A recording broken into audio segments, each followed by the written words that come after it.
So Jeff, what was your first exposure to Sonic? You have to go back to 1991, and then that's when the original When I Sonic was 2. game. Okay. Well, I was 13.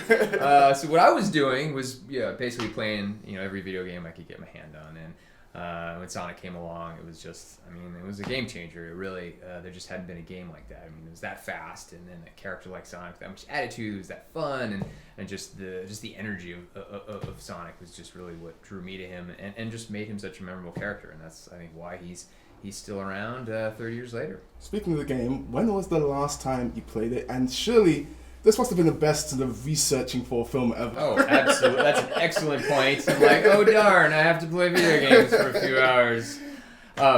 No, it was actually very recently.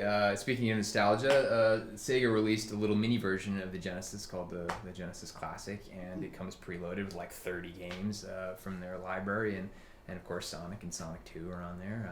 And so yeah, I just reminded me how hard that game was. Green Hill Zone. The reason everybody knows Green Hill Zone is because, of course, it's the first stage, so it's the one you would absolutely be playing every time out. But yeah, it's a tough game. Yeah, I'm sure that you've gotten this question before, but you hear a lot about the pitfalls of the video game movies, and there's probably had more misses than hits at this point.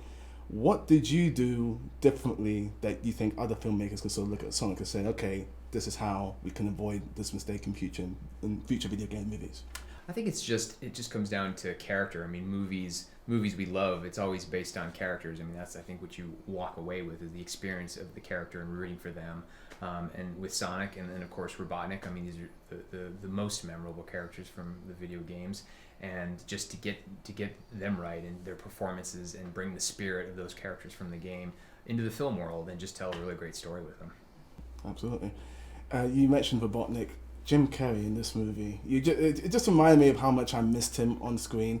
Was there any particular day or moment that really stood out to you making this? Every day. I just could not. I would get goosebumps, like seeing what he does, and you see it in the crew too. Everyone is behind the monitors, and they're laughing so hard, and their faces are turning red, but they don't want to blow the take, so everyone's got their mouths covered, and yeah, just the energy that he brings to Robotnik and the humor and it was just it was lightning in a bottle. It was just fantastic. He is just phenomenal. Would I be right in assuming that there's a whole multiple hard drives full of other takes of Jim Carrey, and when can I see them? Oh, absolutely. No, it was like it was an embarrassment of riches. Really, to have so many. He gives so many different ideas, gives a lot of different takes, and yeah, it's like it's a crime and a cruel reality that you can only pick one in any given moment to have in the movie. But absolutely, I think when it comes time to release Sonic on home video, that we'll be including a lot of those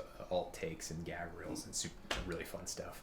Jeff, thank you so much for your time. I appreciate it. Absolutely. Nice meeting you. Nice to meet you.